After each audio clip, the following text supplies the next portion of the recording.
when it comes to the development of these AI models. The current administration is really reticent to hold back innovation in this regard. Even earlier, there was a mandate to say no states can regulate AI. It's only going to be done from the federal government. And really, the federal government wasn't going to regulate it either because they wanted the companies to have a free hand to develop AI as fast as possible. The Adversarial Podcast. Why you gotta be so adversarial? It's time to get adversarial. Hey guys, welcome back to the Adversarial Podcast. It is a Friday afternoon here in the time zone I'm in, but I hope you guys are both having a happy Friday. What's Friday like in Startupville? Let's start with you, Sunil, because you're in a weird situation with Fridays, right? Well, Fridays, yeah. For the Israelis, it's their Saturday, right? But for startup founders, it's just 2 more working days till Monday. How about you, Mario? And I forget, Mario, you got everybody's local, right? I mean, you're there in the Bay Area, right? I mean, your team. We are. Things are, busy. But unlike my very committed friend Sunil, I'm going to take a week off or so to go to France and recharge my battery. I am not made out of the same battery quality to Sunil. He's got this solar panel self-driving battery of his. I'm wickedly slow. I need some. No, I hear you. Yeah, I'm going to be getting some time away too, and I am looking forward to that, and I think it'll be great and fun. For me, Fridays mean a few of us from the office do a bike ride with some other friends, and in the mornings, and we get music playing in the office all day, and otherwise it's the same old stuff, which is really good stuff. It's fun. The dream is alive. So let's jump right in, though. So we got a whole range of topics, as we usually would hope to. One of them is a June 2nd executive order, EO. It's called Promoting Advanced Artificial Intelligence Innovation and Security. Now, I like to go to the source whenever I see articles, because a lot of news is about news. It's like, press release, Yahoo or Axios or whoever it is has a story about how someone already released something. So I just jump ahead to the release or the indictment or the whatever it may be. So in this case, the headlines on this were basically saying the administration is demanding frontier AI models give them access 30 days in advance of anyone else to any of the models, which is ostensibly an interpretation of this. But there is a lot more to it. I went right to the White House executive order here and read through that. Have you guys reacted to this yet? Yeah, so I've had a chance to see the draft a while back. And first of all, it's not a demand. Theory, Weird, isn't it? It's not a demand. It's a voluntary sort of, hey, we would like for you to do this. Right? How is that an executive order? And how does that get you? Do you get brownie points for buying the first one, Sunil? I mean, what is that all about? Good question. Or you get banned. I mean, if you don't, maybe like you just get declared a supply chain risk. Enemy of the state. Who knows? But anyway, but a lot of the debate, as you may recall, it was held back. They were supposed to actually announce it back in May, and it was held back because there was some debate about the period of time that they would have to withhold release publicly. And the original draft had it at 90 days, and the one that got signed dropped it down to 30 days. And so there was an internal debate. I wasn't in the room, of course, when it happened, but I can kind of see both sides, and it ends up being not really great for anybody, really. Because I think some folks who are more safety conscious would say 30 days is not enough. But then there are competitive pressures to say 30 days is too long, right? And then there's a whole new, we'll talk about this later in the podcast, but the speed at which these models are going to be produced and improved upon is going to rapidly increase, where 30 days is actually going to be too long when it comes to new model releases as well. So anyway, there's a lot of interesting things. So that was the main holdup for the release. For our audience that may not be familiar with what's going on here, anybody want to give a TLDR what the heck this is all about? Yeah, so at the end of the day, there's a balance between trying to outcompete China when it comes to the development of these AI models, and the current administration is really reticent to hold back innovation in this regard. This is why even earlier there was a mandate to say no states can regulate AI. It's only going to be done from the federal government, and really the federal government wasn't going to regulate it either because they wanted the companies that have a free hand to develop AI as fast as possible. But that said, we kind of still want to make sure that it doesn't get out of hand. And so the executive order is really, in some respects, trying to strike that right balance, where they would say, okay, look, we know that these things can be potentially, there's a lot of potential innovation and benefits here, but let's try to come up with a voluntary framework that ensures that um, people who need to have early access to it can get access to it. Like, for example, for things like security vulnerabilities, and ensure that it doesn't get into the hands that defenders have a chance to really take advantage of it before attackers do. So that was one of the key pushes, I guess, or considerations that they put into the executive order that really affects us within cybersecurity. Hey, Sunil, we talked about this about a year ago. Oh, by the way, we're going to have 2 years this month. It's 2 years for everybody listening. It's a 2-year anniversary Oh, for our fantastic. podcast. It Congrats. is. It was 2 years ago. Yeah. Raise a drink right here. Yeah. So about a year ago, maybe even 2 years ago, Sunil, we talked about this briefly. China looked at least 2 years ago or a year ago was looking at a strategy of open sourcing using LLMs that are models that are open source. And the US went more, I mean, I'm being very basic here, so please Yeah. keep me honest and keep That's good. me. And then the United States felt like going more of the commercial LLMs, right? So the two divergent things.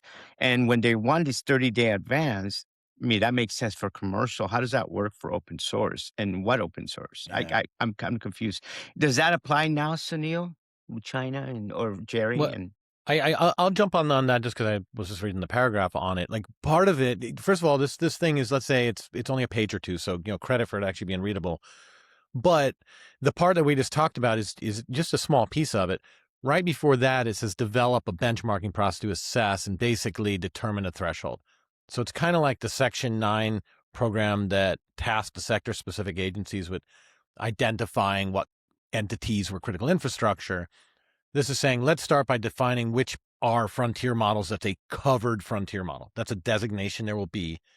So ostensibly, that would cover Anthropic, their latest model, but it wouldn't cover open source ones. I guess it's possible.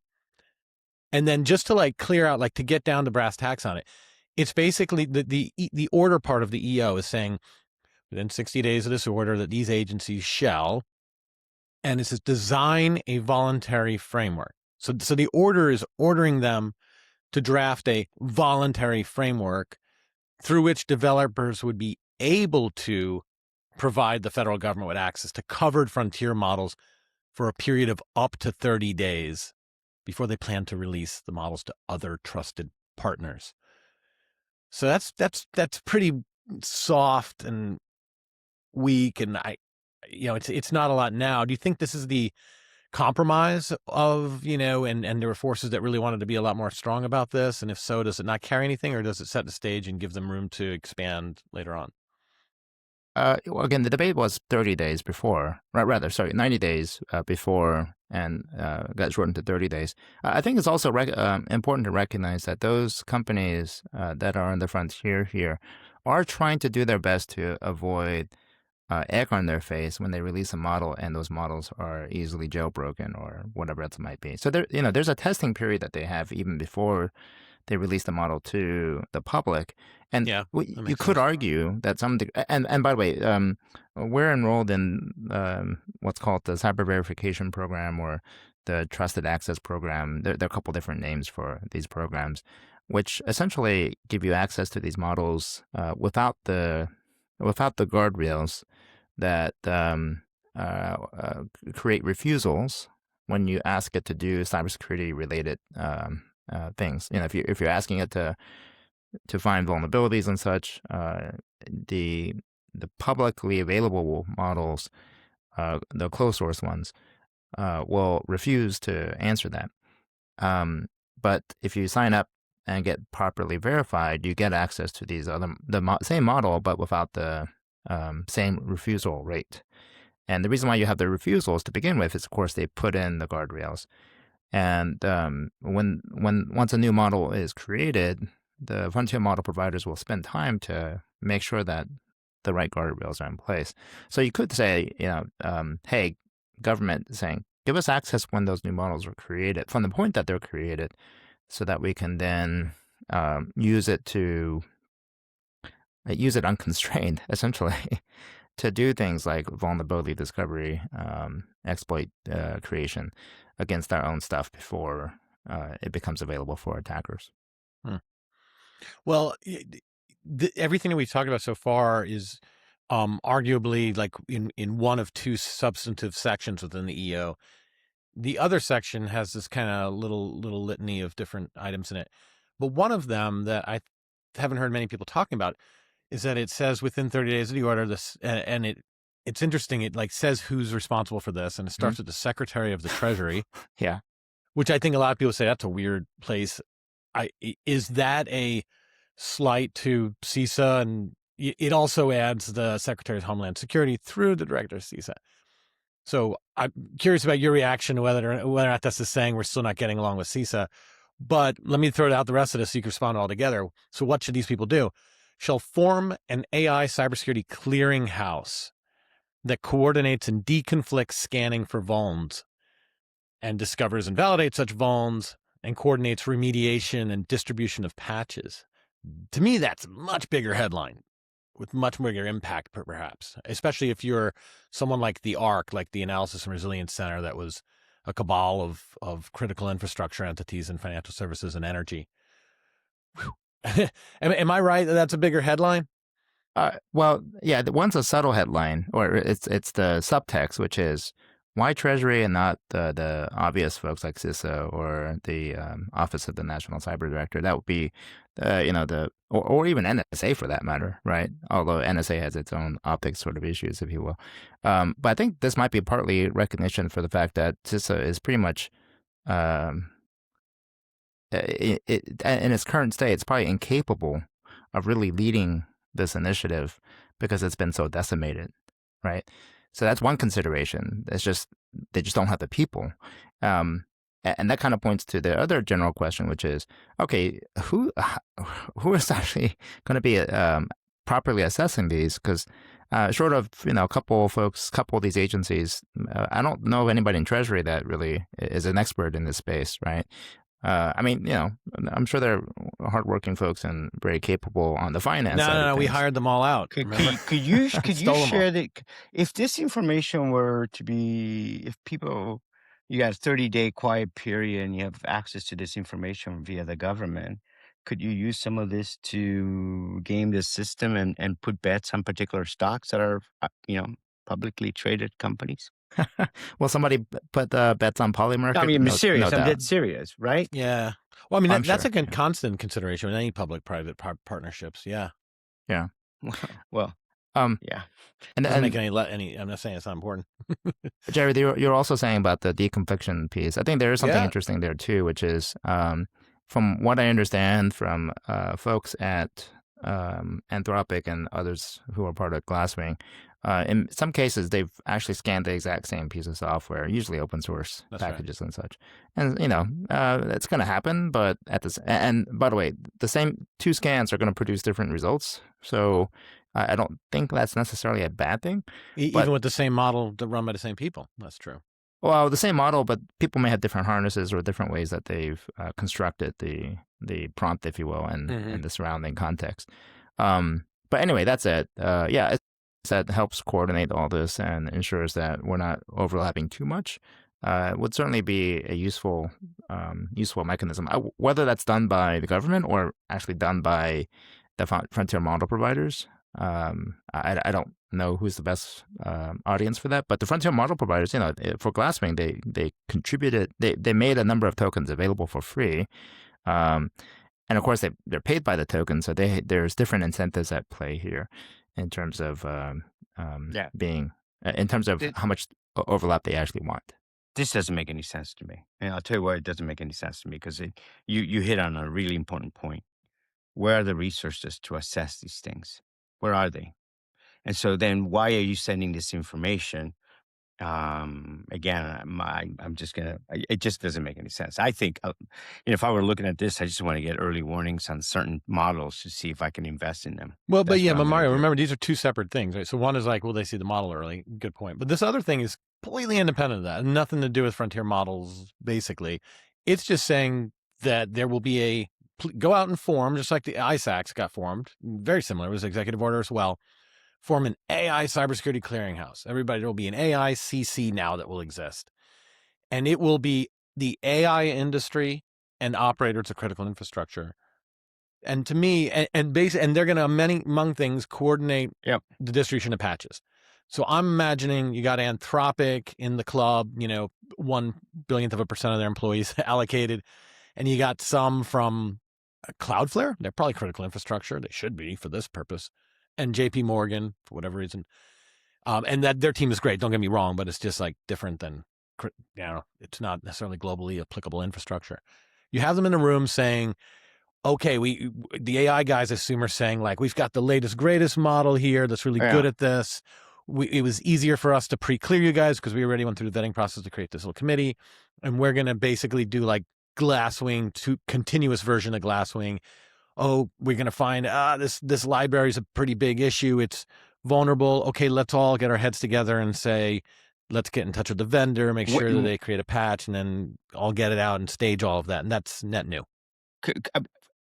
for the exception maybe of the banks and maybe the utilities, but I'm going to call you guys. This is an area that I've heard you guys in the banking industry have always had. You've been forward thinking. I'm going to put it out there. Oh, wow. Banks forward thinking. Where they would get together, potentially you guys have a place where you guys hold chat when there's potential attacks happening, emerging in certain areas. And you do have kind of a consortium, right? You guys have something like that. Sunil, am Yeah, I wrong? well, I mean, FSISAC was kind of that Right. at Correct. large, Correct. and then there's a thing called the ARC that was only Right. like 30 Yeah. firms. That was much So smaller. let me take my hat off and say, yeah, that is a good example that I've seen industry work like that. Well, um, I just haven't seen it like in this kind of space work before, So this isn't just especially these critical guys who are infrastructure. competitors. So this will mean, Colonial Pipelines in, like it's not just financial services. It means BP is in No, but I mean, you're talking about OpenAI working potentially with with Anthropic as BP. well. You're not just Yeah, going to dismiss Anthropic. You're also that's going to right. talk to about Google and Gemini, and these Yep. people do not like each other. Well, I mean, on Okay. the security side, Good though, I point. think we do collaborate, right? I mean, we mean collectively, like, um, you know, Security people. security people for Anthropic, for Google, for OpenAI. Um, but anyway, you were hitting Mario. One thing you were talking about, though, I think is important. So in the executive order, they talk about making sure that these tools are available for operators of critical infrastructure like hospitals, utilities, so on and so on. But the problem with some of these folks is they have no capacity really to manage any of these vulnerabilities that may be discovered. And even if they could, even if they were able to find vulnerabilities, they have very little ability to actually go implement a patch, usually because of operational issues. So we have a pretty significant concern around. Um, Again, the issue isn't so much at this point the discovery of vulnerabilities or the finding exploits against these vulnerabilities. That's no longer a constraint. The constraint is one, of course, applying these patches, but for a significant portion of our ecosystem, they're not going to even be able to patch at all, and we're going to have some serious issues around that. We'll see how that all plays out. Yeah, I mean, that's an issue regardless. I'm just imagining, like, to put some teeth on this thing, this AICC, right, is a new group. So 18 months from now, a year from now, whatever it is, they're getting together with some regularity.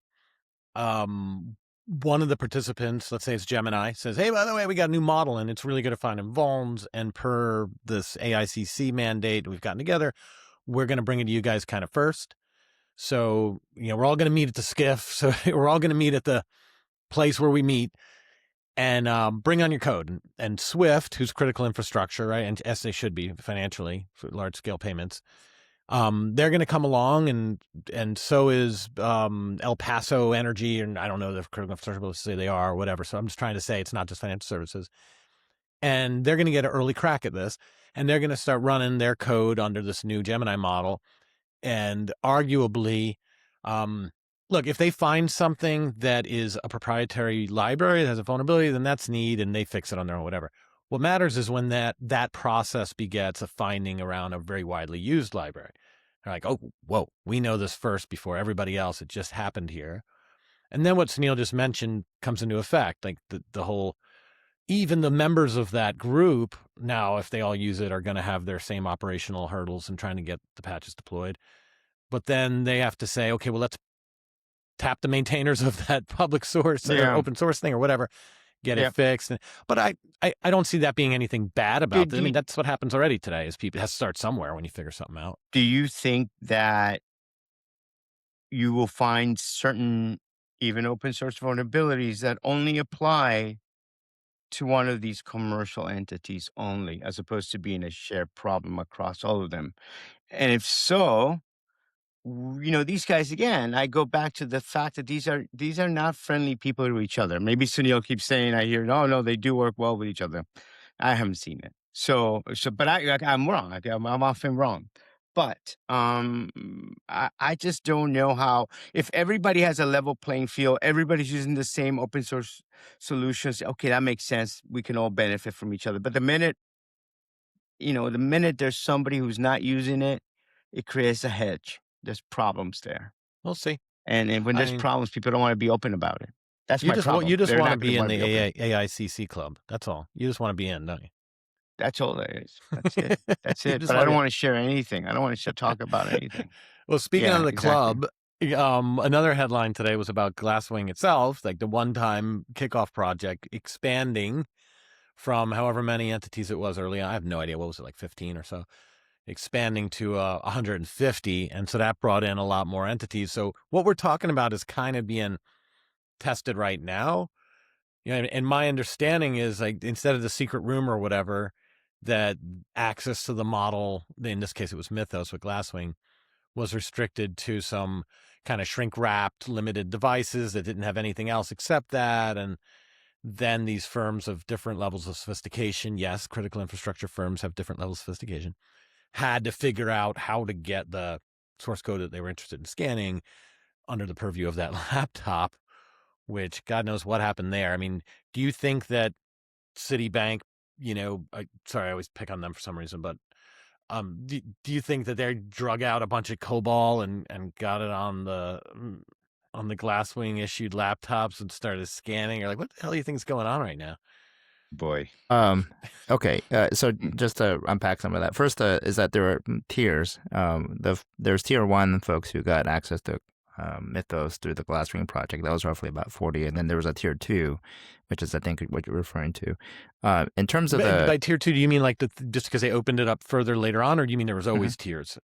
I don't know if there were always tiers, but it's not a level of access. You're talking about when it happened, when they were brought. Yeah, it's more when that happened. Yes, tranches, if you will. But there are, to confuse things even further, there are actually tiers of guardrails as well.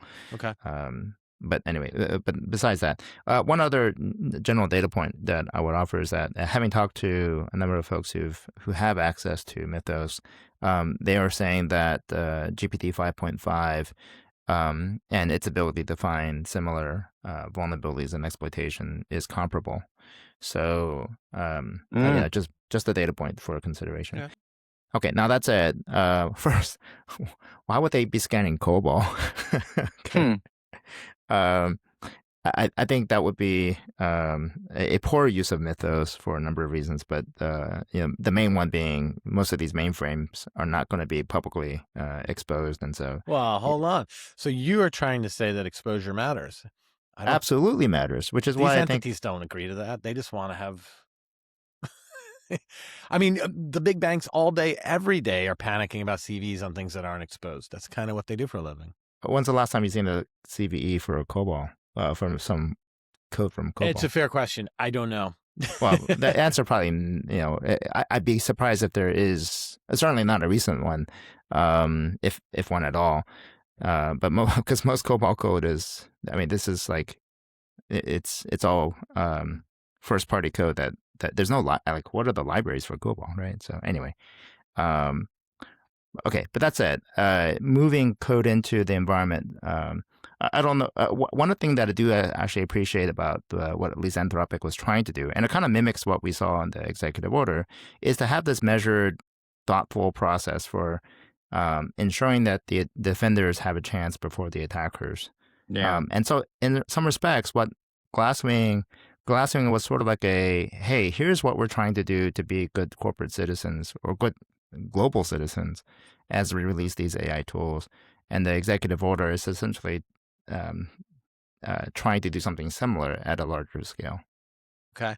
Well, for the people that you have talked to, what is it easy to do, or are the guardrails too tight and it's a pain, or are they swapping AI based scanning that they're already doing with just swapping in another model, or are they going from I never scanned this code base before in my life to all of a sudden hitting it with Mythos?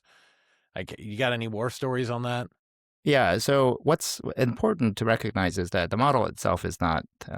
I've kind of hinted at this before that I think that the architecture or the harnesses or around the model matter more than the model itself in many cases. So first is just that the harnesses that we've seen in the past against older models actually did produce a lot of meaningful findings. What we're seeing with Mythos is just more of a one shot. Hey, just go find stuff, and it's able to figure out its own harnesses. In terms of access to Mythos, that has been pretty tightly guarded, and it's almost like on a per name. It's per name sort of access rather than, hey, big company, you get access to this. So there's some degree of accountability in terms of who has access to that particular account and the associated keys.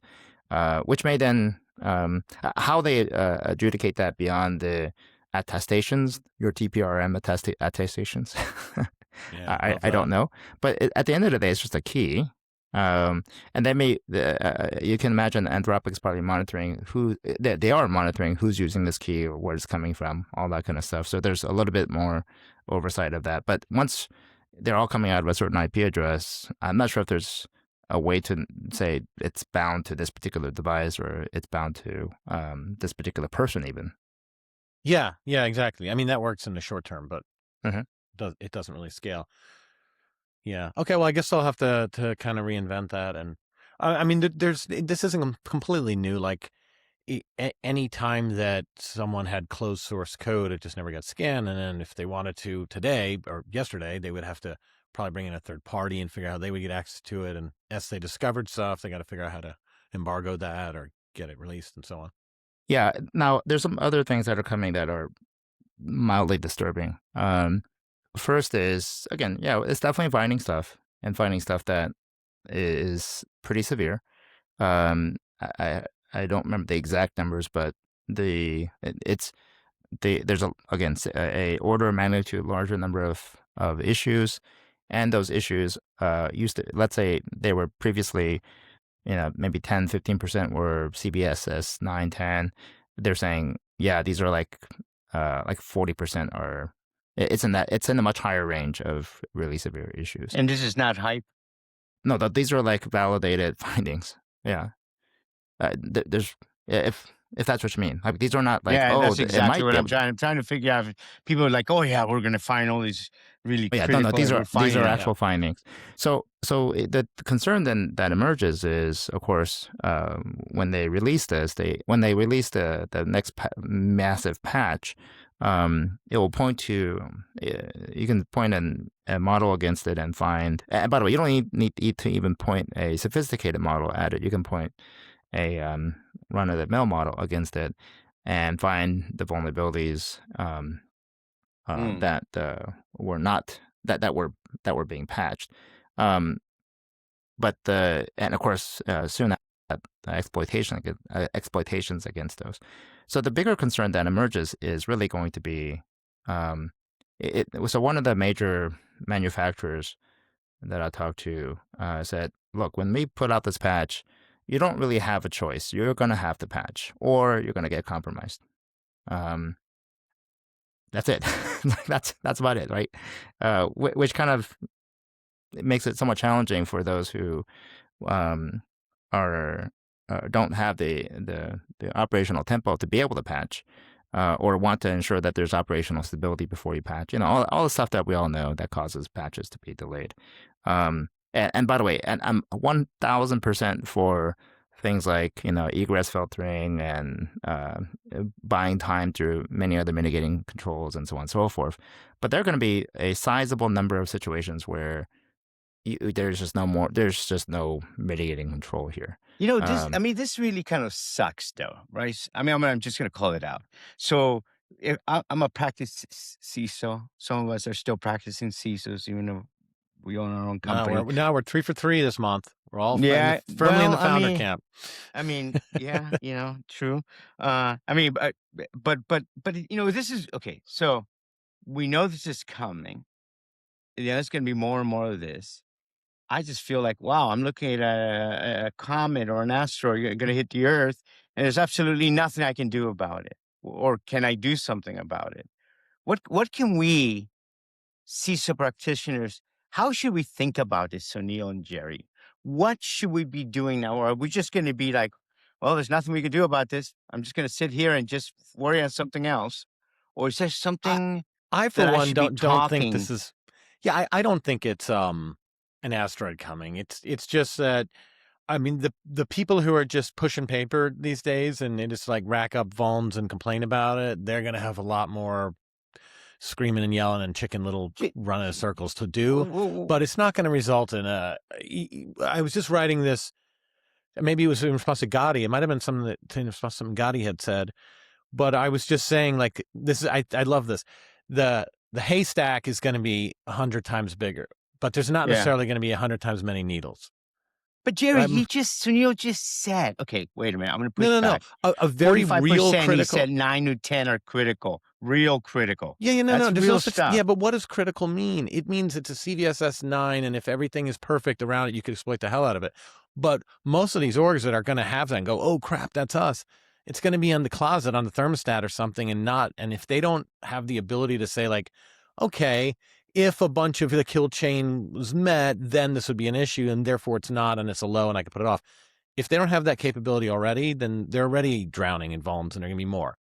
But you know, just because there's a new vuln on a library doesn't mean that Team PCP can pop it tomorrow, right? Most of them are hidden behind, you know, not hidden, but they're protected by mitigating controls.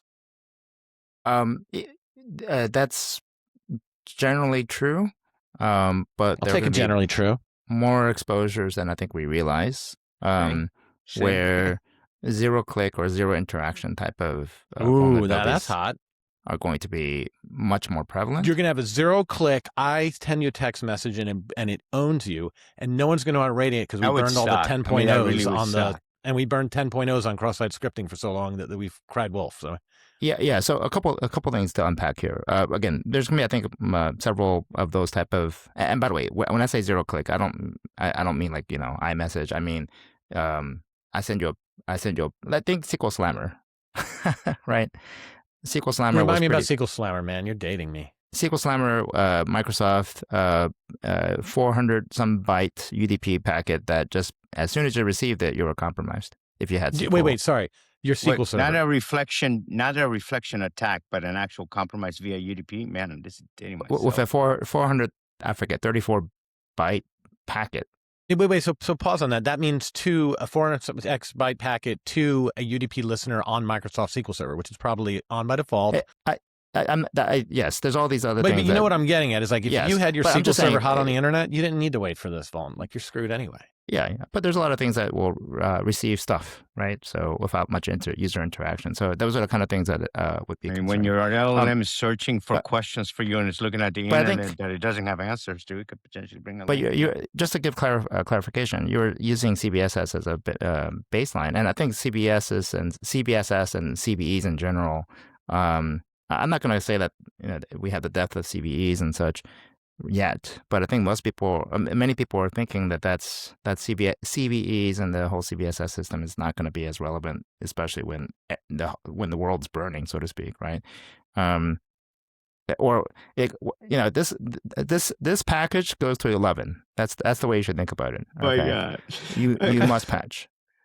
Okay, so guys, just for our audience, just understand who these guys are. Last year, just to remind everybody, sometime in like second quarter, third quarter of last year, these two colleagues of mine put money on CrowdStrike when it was like 190, 200, and today it's at $680, $700. I mean, it's down $35.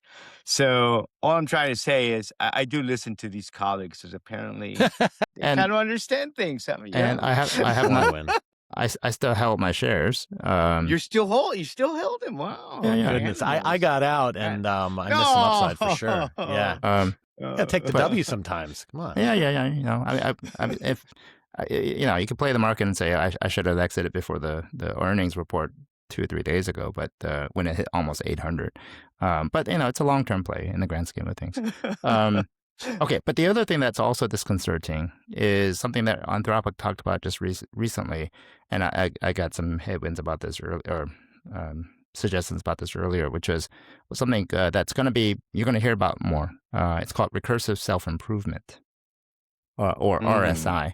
So RSI or recursive self improvement. Some of this came out if you're following the Twitterverse anymore.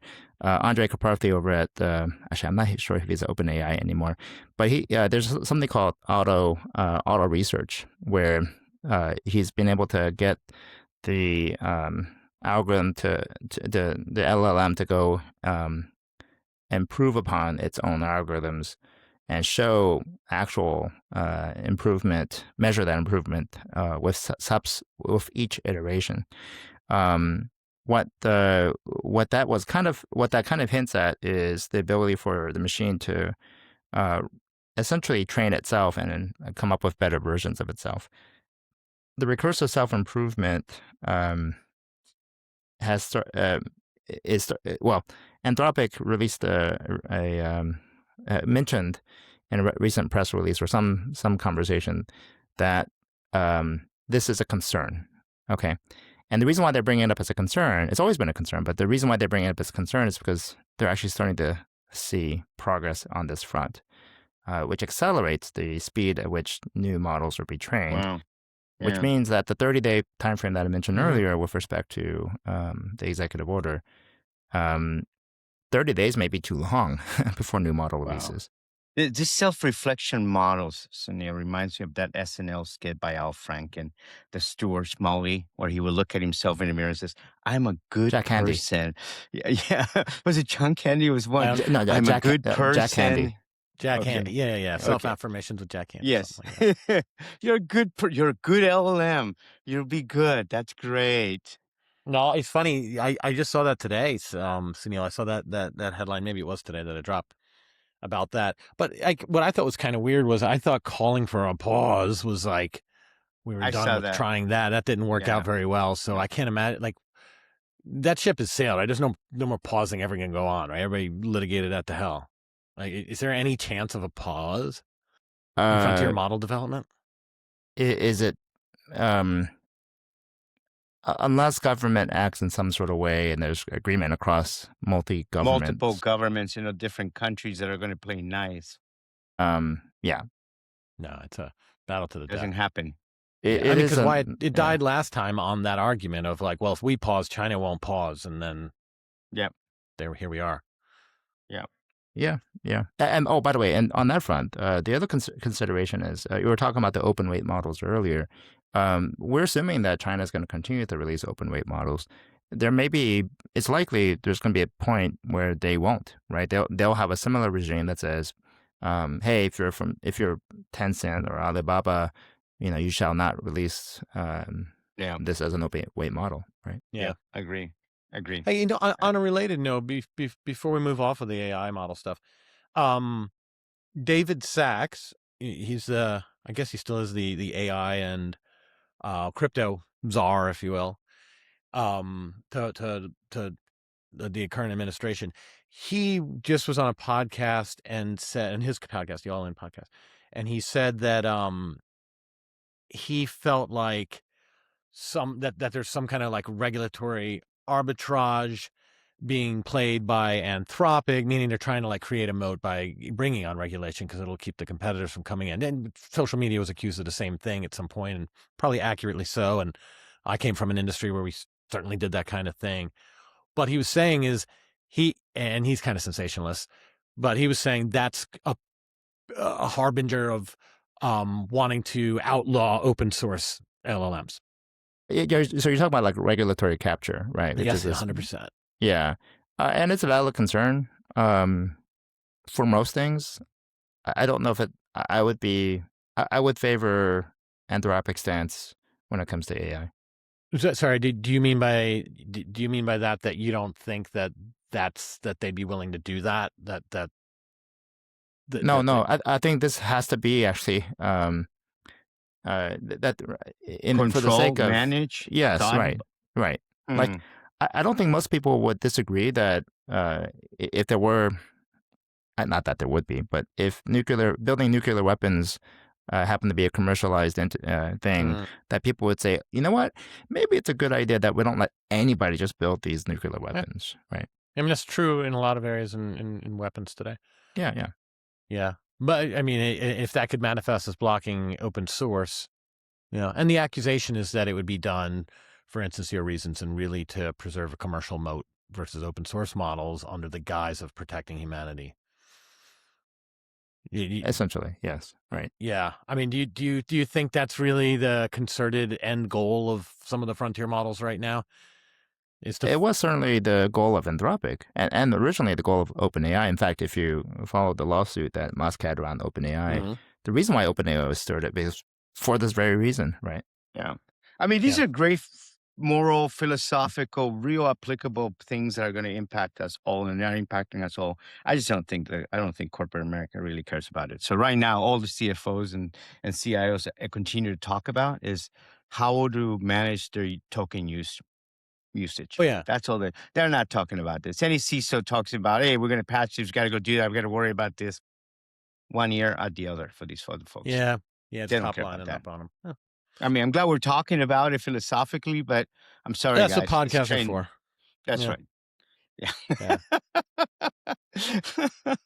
So next topic, a longtime listener and close friend wrote in with this topic and said, hey, what are we doing about customer data, right? And so we've all dealt with this as CISOs in the past too. And well, I shouldn't say customer data, prod data.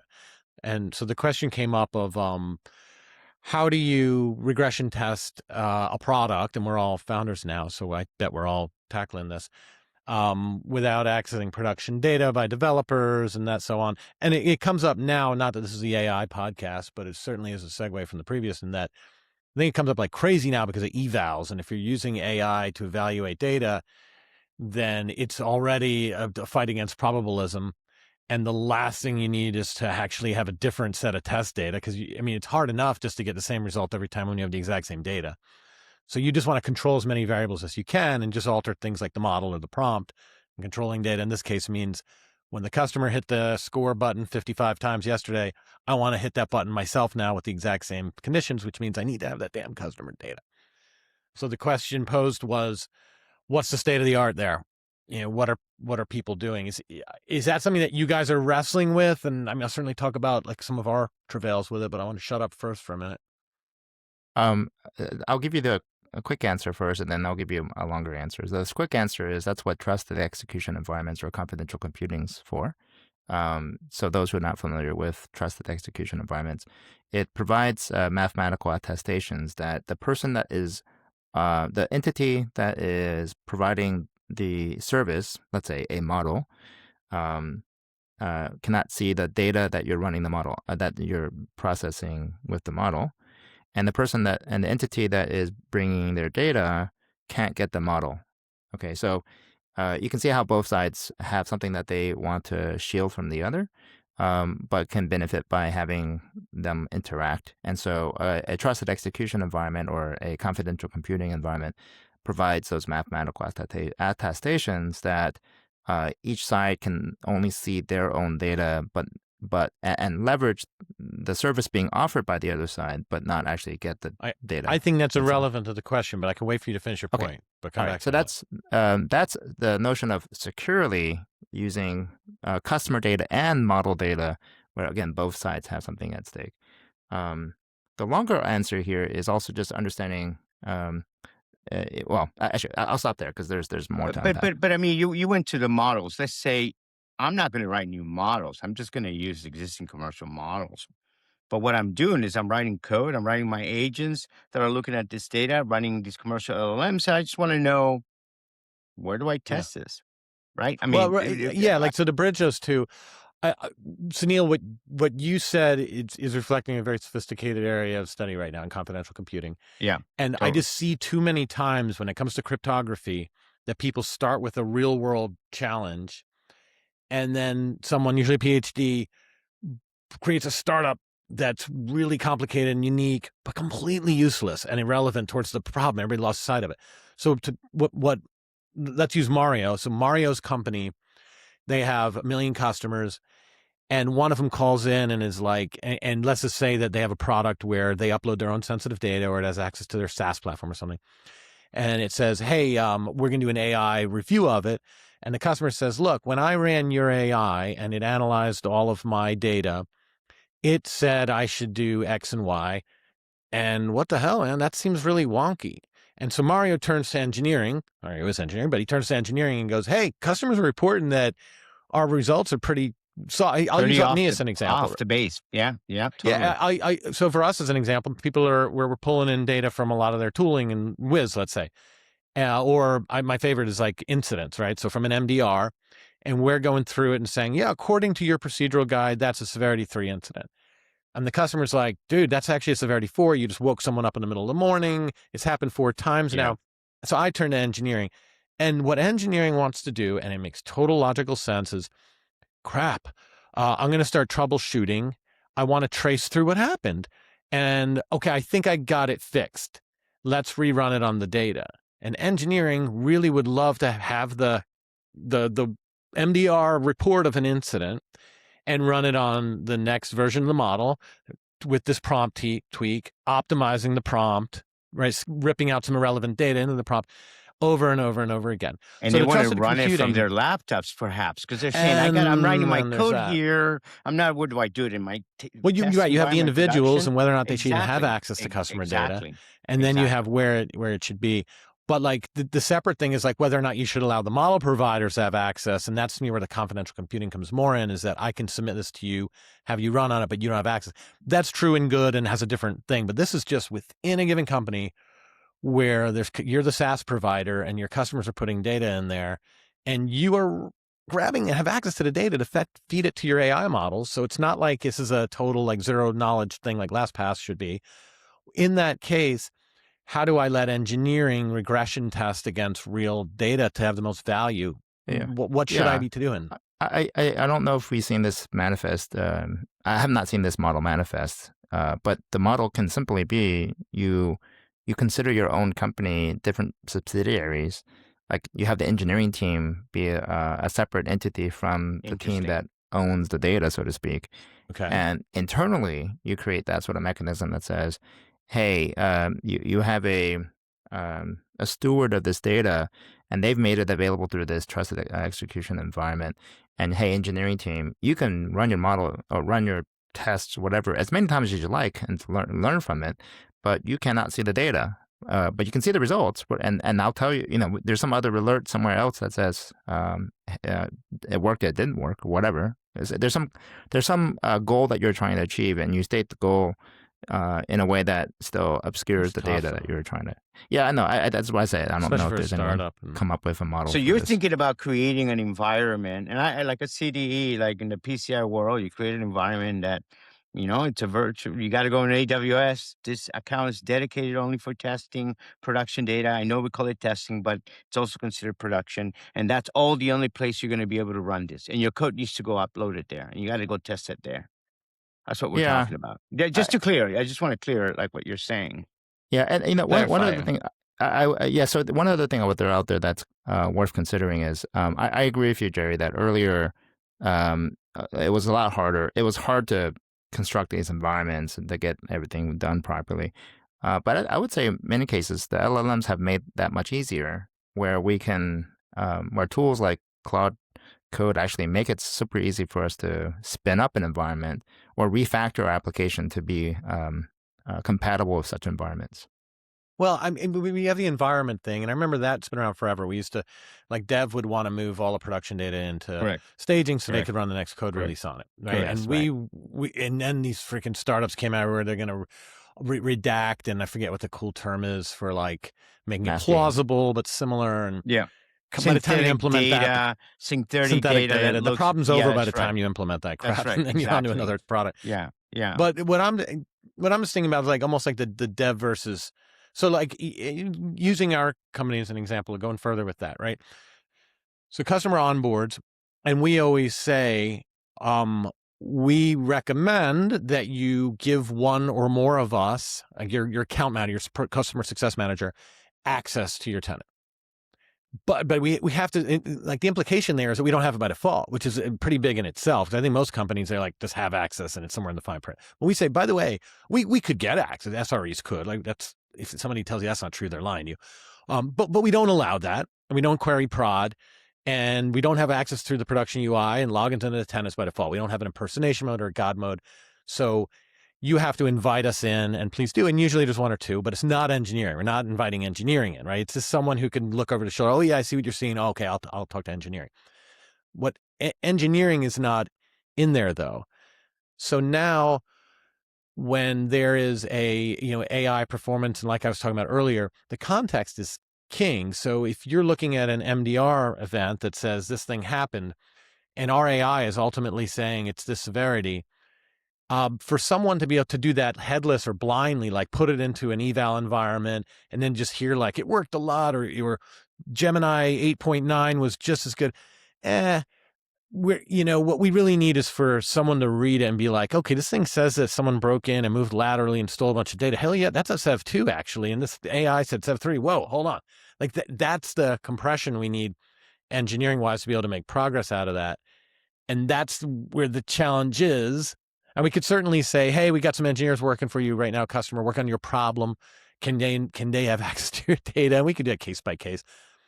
But I mean, regardless of where assuming that they do it in the right environment, and assuming that's settled, like it's an environment of the same security as production. It's just more about bringing more people into the kimono and bringing engineering in. Is that, I feel like everyone's been doing that forever, and then they go to their SOC 2 report, and the people answering the questions just don't know how things work, so they lie, and then somebody. My favorite, and not to pile on you, Sunil. We're not piling on you. I know, Bank of America. That's what I'm talking about. Let's go. Yeah. Citibank. Wells Fargo. We can go back to them now. Yeah, right. So a lot of us are doing evals, right? And evals on what? Evals on real data, on complete data from customers. How are we supposed to do real eval work? And then there's always a temptation that, these LLMs are really smart. They can go and create environments that mimic and look like our clients. And then we can use synthetic data. We never have to use our customers' data. I say that's bullpucky. That is not going to happen. Right. So that's what we do. And we have a bunch of synthetic data, like 2,500 sample size and all that. And it's pretty good. But if I really wanted to be good, you know what I'd do? Even if I wanted it to be completely anonymous, I would have to feed it customer data. And my prompt would be, make some synthetic data. Here's what real data looks like. Because how else are you going to find out what real data looks like? Go to the Google and see examples of what it looks like for a Salesforce record. You ever do that? It's a nonsense. So even that, I would have to use customer data if I really wanted the eval set to be completely plausible. But that said, I will say that I've been able to create some pretty plausible stuff with just being really careful around the prompting and giving it these guardrails. Like, imagine that the company addresses incidents fairly timely, but periodically they get behind and there's a backlog and like all that kind of stuff that influences the timelines within them. And they're pretty good, but it's not the same. So is that a bigger problem in the AI era, do you guys think, is changing, or is it just more of the same thing? So first, in terms of customer data, He's right. it's you, right? He's right. He's right. All the way down to the devs? But only until design.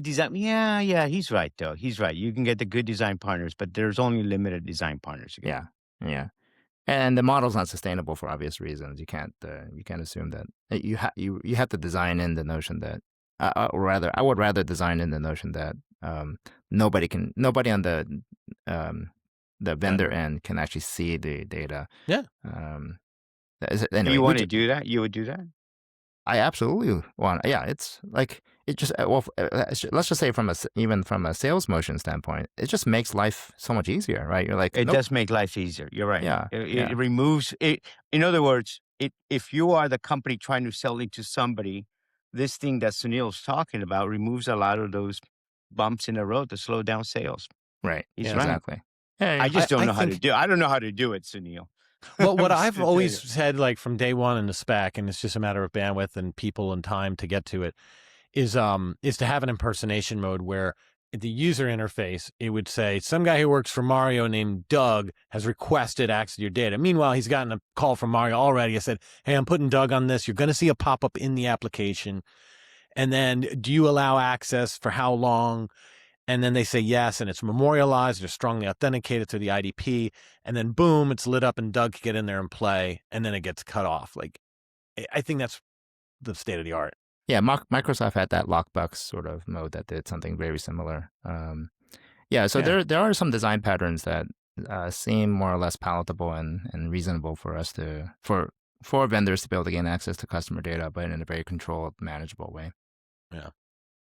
All right. My whole idea is not what I'm hearing more and more is just do all your evals in production, man, and make that eval environment a production environment. That's what you're. But the calling it. environment's fine, but who's No. going to do the evals? Your developers. And They if it's have a to. I mean, personal but issue. we talk about egress, and look, the thing for me is the cardinal sin. I'm going to allow engineers to look at customer data if that's what a customer that's required to get the job done.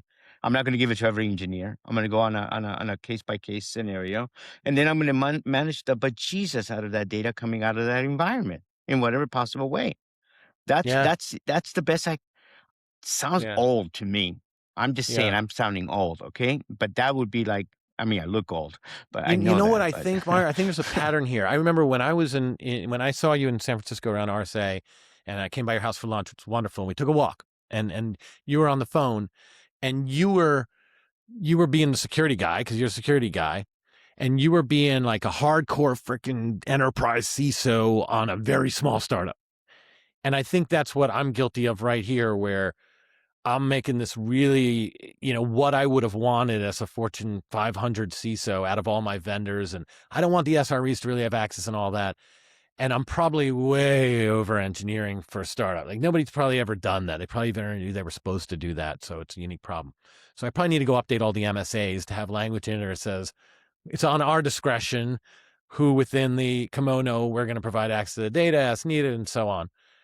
And then, some customers can certainly push back on that and argue against it. We can go through it, but maybe that should be the default rather than this really strict break glass procedure that I imposed on us. All right, enough about that. Look, let's we're almost at an hour already, so let's have something a little more fun here to wrap up. So, this headline went around all the CISO Slacks and groups and that sort of thing recently. That sounded like good news. It said like cybersecurity workers are in short supply. And to me, the emotional response most people had, because like the way I ingest news is I see the headline and then I move on in my life and I completely make up what the headline would have said for me and I act on that. So to me, and the news knows that, like, you get everything in the headline, no one's going to click it anyway. So the messaging out of this headline to me was AI job apocalypse. Cyber people are immune to it. Don't worry. It's not coming for cyber jobs yet. As a matter of fact, you need even more cyber jobs because of Mythos and all that kind of stuff, which made me dig into it. And that's not what I'm seeing at all when I dig into the actual data, which was ultimately an Accenture report. what do you guys think? And you guys get a chance to dig through this, and do you feel like the job market is changing at all in cyber? So first of all, the title, the headline, just for those who are listening, it says the cybersecurity workers employers want are in short supply. And you could argue you don't have to have the word cybersecurity there. You could just say the workers employees want are in short supply. That would be a totally different message. Yeah. It's kind of like, and the sun rises every morning, right? So, Air. yeah, We breathe in oxygen. If we don't have yes, oxygen, we die. Yes. yeah. News.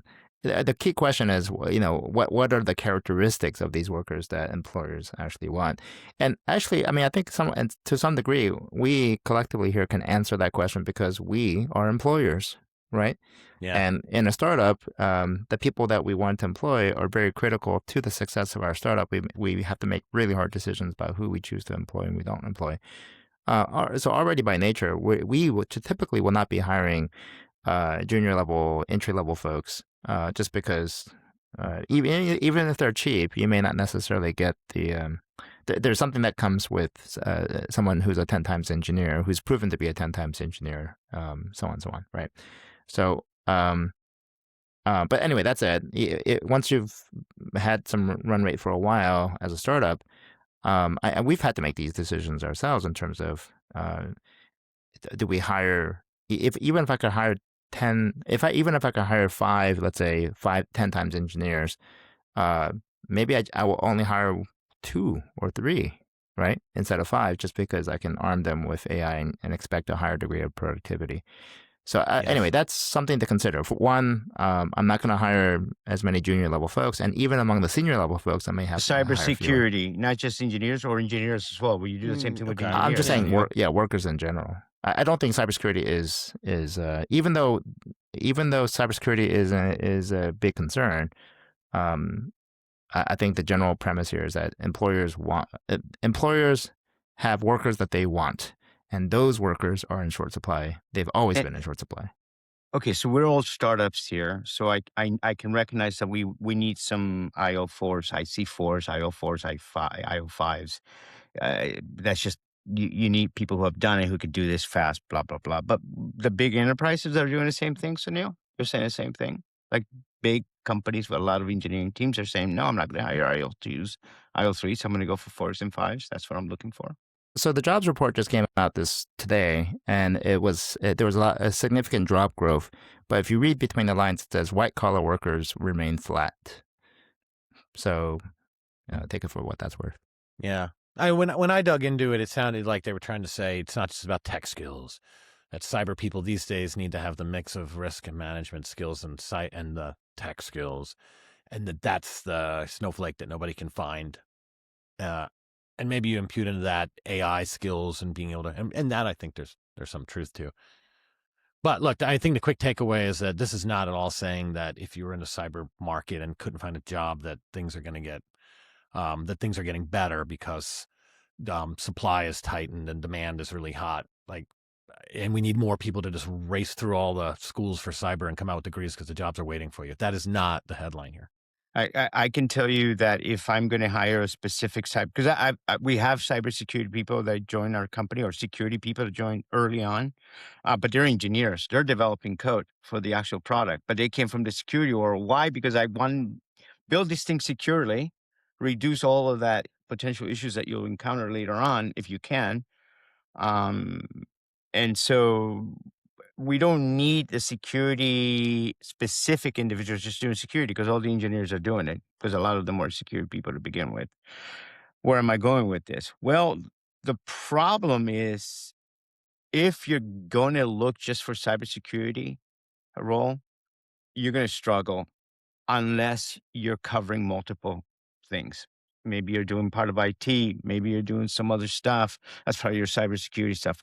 But a sole cybersecurity person, unless you're doing some crazy, I don't know, Sunil, maybe help me out, or Jerry, but I wouldn't hire just a cybersecurity person today. Yeah. I mean, I think you're right. I think it's very, even at large scale, just the subject matter crossover with I mean, AI is everything now, and the biggest threat for a lot of companies is about unskilled folks that are able to code now. And to be able to do that, you need an engineering background. I mean, to be able to secure that and to be able to speak the language and know what the threats are, yeah, you need more of an engineering background, not just security. So even at this large scale, you're right. And the new companies, the new cybersecurity companies, Sunil and I were looking at some companies um, earlier, and I got to tell you, my point of view is they're all kind of blurring now. They're blurring the lines. They're all kind of doing similar stuff now. I mean, It's just, is it just me? But I mean, it just feels like there's no such thing as a firewall anymore or a VPN. I mean, I'm dating myself here, Uh, but well, it's very maybe in blurry some now. respects, Go ahead, yeah. Sunil. What you're referring to is cloud computing or infrastructure as service kind of blurred the lines between who's supposed to manage a firewall, right? Correct. So more convergence, perhaps. But even more now with my point is more with AI. Like a lot of these vendors are just, I can't tell the difference. Huh. I agree. Well, cool, guys. We didn't get to device-bound session credentials. So for all you who are waiting the whole episode, waiting to hear about it, you're going to have to wait another couple weeks. I'm sorry about that. TPRM, dude. TPRM. But don't worry, my it'll be seat. back. It'll be back. All right, guys. Awesome. I hope the summer's starting out well for you guys and look forward to catching up the next time. But until, and Sunil, I think I'm going to see you Monday or give me at the New York event. Yes, yeah. I look forward to seeing you there. Of course. How would you miss an opportunity to travel? Yeah. So awesome. I'm going to see you at the Surviving the AI Storm event that you guys in CSA are putting on Monday in New York. Awesome. Yep. All right, cool. All right. Thanks, everyone. Cheers. See you soon. Bye.